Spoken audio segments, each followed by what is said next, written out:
Jésus leur dit, vous tous, vous avez à succomber à cause de moi. Vous allez succomber à cause de moi. Cette nuit même.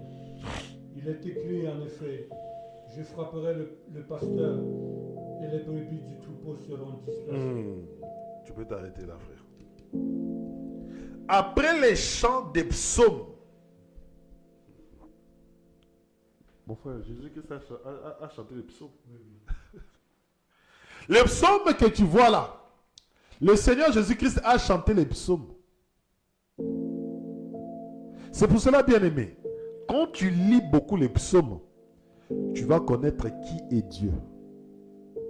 Tu vas connaître l'Éternel des armées, c'est qui. Tu vas connaître le Père de notre Seigneur Jésus-Christ, c'est qui.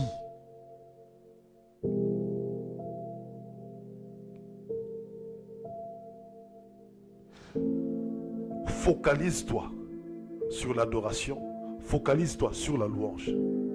Mais bien aimé, lorsque maintenant vient le temps de demander, tu vas demander peu. Et tu parleras de toi peu. Mais tu auras beaucoup parlé de Dieu. Tu auras mis Dieu dans un confort.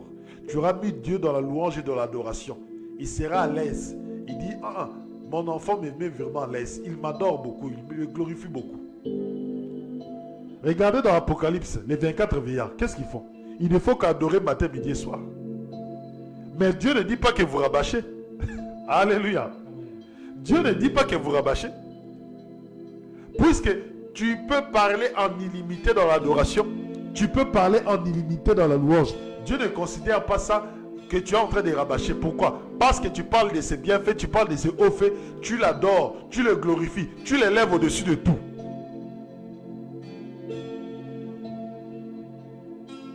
Mais pour ce qui est de ta demande, bien-aimé, parle peu, mais sois précis.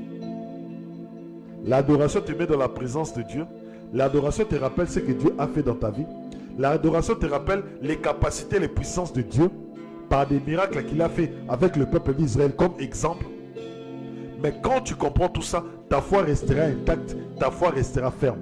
Mais toi, parle peu de ce qui te concerne, mais parle avec précision lorsque tu te présentes devant Dieu.